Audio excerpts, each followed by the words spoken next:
The unexpected purchase of Marcus Reed had seen many things during his 15 years as an independent trader, but the sight before him made his stomach tighten with unease. The crowded marketplace of Nexus Station buzzed with the usual chaos of interspecies commerce. But his attention was fixed on a small stall where a reptilian merchant displayed his wares. Among the exotic goods stood a woman unlike any he had ever seen. Her skin held a subtle blue luminescence that seemed to shift like moonlight on water. Silver hair cascaded down her back in intricate braids, and her eyes held depths that reminded him of distant nebulae. She wore simple clothing that looked more like restraints than garments.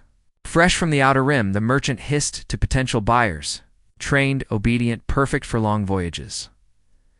Marcus felt his jaw clench. He knew what this was, though such practices were technically illegal. In core systems, the woman's posture suggested resignation rather than fear, which somehow made it worse. How much? Marcus found himself asking, stepping closer to the stall. The merchant's eyes gleamed with avarice. Ah, a human with taste. This one is special. Her people are naturally empathic. She can sense your needs before you know them yourself. The woman's gaze met Marcus's briefly, and he saw intelligence there, carefully hidden but unmistakable. She was assessing him just as he was her. Price, Marcus pressed, his hand moving toward his credit chip. 50,000 credits? She has 3 years remaining on her contract. It was more money than Marcus typically carried, but his recent cargo run had been unusually profitable. Without fully understanding why, he found himself nodding. Done. Done. Transaction completed with bureaucratic efficiency. Papers were signed, credits transferred, and suddenly Marcus found himself responsible for another person's life. As they walked toward his ship, the woman spoke for the first time. "Why did you buy me?" Her voice was soft but clear, with an accent he couldn't place. Marcus paused at his ship's boarding ramp. "Honestly, I'm not entirely sure what's your name." "Zara," she replied simply. "Marcus, welcome aboard the Stellar Wanderer." As the airlock sealed behind them, Marcus wondered what he had gotten himself into. Zara stood in his cargo bay, looking around with curious eyes, and he realized their journey together was just beginning. Breaking barriers, the first week aboard the Stellar Wanderer passed in careful politeness. Marcus had given Zara the small guest quarters, though she seemed surprised by the privacy. She moved through the ship with quiet efficiency, learning its layout and routines without being asked. Marcus found himself watching her more than he should have. The way she hummed softly while working, how her skin's luminescence brightened when she was concentrating. The graceful way she moved in the ship's artificial gravity. He caught himself staring during their shared meals and forced his attention back to his food. "You don't have to eat alone," Zara said one evening, finding him in the galley after she had finished. "On my world, meals were communal events." Marcus looked up from his half-eaten ration pack. "I didn't want to make you uncomfortable. I know this situation isn't exactly normal." Zara sat across from him, folding her hands on the table. "Nothing about my life has been normal for years, but you haven't tried to... use me. Why?" The question hung between them. Marcus set down his fork, considering his answer carefully. "Because you're a person, not property, no matter what that contract says." Something shifted in Zara's expression. The careful mask she wore softened slightly. "May I ask you something?" "Of course. Why do you travel alone?" "Most traders have crews, families waiting somewhere." Marcus found himself sharing more than he intended. He told her about his failed marriage, his preference for solitude, the way space had become his refuge from a world that felt too complicated. Zara listened without judgment, occasionally asking gentle questions. In return, she began sharing fragments of her own story. Her homeworld, destroyed in a corporate mining operation. The refugee camps. The choice between starvation and servitude. Her voice remained steady, but Marcus saw the pain in her eyes. "I'm sorry," he said when she finished. "No one should have to make choices like that." "Survival requires difficult decisions," Zara replied. "But kindness, that's always a choice."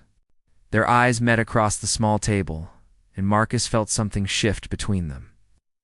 careful distance they had maintained was cracking, replaced by something warmer and more dangerous. "Would you like to see the observation deck?" Caucus asked. Impulsively, "The view is incredible out here." Zara smiled, and the luminescence in her skin brightened. "I would like that very much." Dangerous complications attack came without warning while they were traveling through the disputed sectors. Marcus was showing Zara how to read the navigation charts when alarms began blaring throughout the ship. Red lights bathed the bridge. As his instruments screamed warnings, "Pirates," Marcus muttered, his hands flying over the controls. 3 ships, heavily armed. Zara pressed close to his shoulder, watching the tactical display. "Can we outrun them?" "Not likely." The Stellar Wanderer wasn't built for speed. Marcus opened a cum channel as the lead pirate ship hailed them. Captain Voss's scarred face appeared on screen, grinning with predatory satisfaction.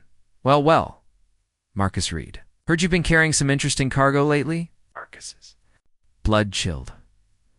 Someone had tipped them off about Zara. "I don't know what you're talking about, Voss.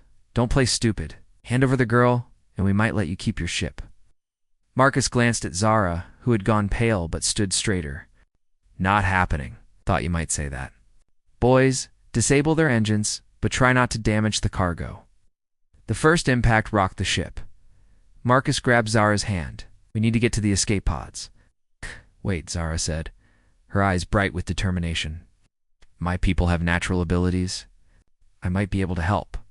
"What kind of abilities?" "Emotional manipulation through touch." "I could potentially overwhelm their crew's nervous systems if I can get close enough." Another blast shook the ship. Marcus made a split-second decision. The maintenance tunnels connect to their docking port. If you can handle their guards, I can override their systems from inside. It was insane, but it might work. They crawled through the narrow tunnels as the ships connected. Marcus felt his heart racing, not just from fear, but from Zara's proximity in the confined space. They emerged. Behind the pirate boarding party, Zara moved like liquid shadow, placing her hands on the necks of 2 guards. They collapsed instantly, overwhelmed by artificially induced emotions. Marcus slipped past to their ship's computer core. "Hurry," Zara whispered, maintaining her grip. On unconscious pirates, Marcus's fingers flew over the alien interface, uploading a virus that would cripple their systems.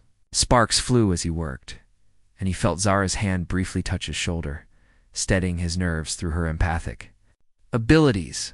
"Got it," he breathed. "Let's go." They ran back to the Stellar Wanderer as the pirate ships began losing power. Marcus sealed the airlocks and engaged emergency thrust, carrying them away from the disabled vessels. Only, when they were safely in hyperspace, did they allow themselves to breathe. Zara collapsed into the co-pilot's chair, exhausted from using her abilities. "That was incredible," Marcus said, turning to face her. "You saved us." Zara looked up at him with tired but bright eyes. "We saved each other." Hearts Unveiled found refuge on Taros Prime, a peaceful agricultural world where Marcus had trading contacts. The local medic confirmed that Zara was suffering from psychic exhaustion and needed rest. Marcus rented a small cabin outside the main settlement, telling himself it was just until she recovered. The cabin sat beside a lake that reflected the planet's twin moons. Marcus had never seen Zara so relaxed as she was here, away from the confines of the ship. Her natural luminescence seemed brighter, more vibrant. "The water feels wonderful," she called to him from the lake's edge, where she was wading in the shallows. The simple dress she wore floated around her like liquid starlight. Marcus watched from the porch, his heart doing things that had nothing to do with their recent danger. Over the past weeks, he had fallen for her gentle strength, her quiet wisdom, the way she saw beauty in the smallest things. "Join me," Zara said, turning to face him. "The moons make the water warm." Marcus hesitated, then found himself walking to the water's edge. Zara's hand found his as they waded deeper, her touch sending warmth up his arm that had nothing to do with her empathic abilities. "Marcus," she said softly, "I need to tell you something." He turned to face her fully, water lapping around their waists. Her eyes held that nebula depth he had first noticed, but now they were filled with something he dared to hope was affection. "I know my contract says I belong to you, Zara continued.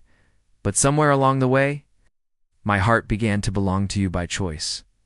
Marcus felt his breath catch. Zara, I know it's complicated. I know you didn't ask for this. But I needed you to know.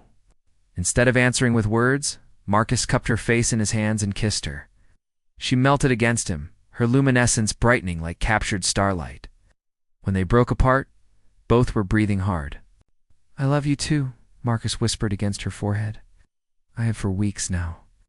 They held each other in the moonlit water, and Marcus felt something in his chest unlock. For years he had convinced himself that solitude was safety, that caring too much only led to pain.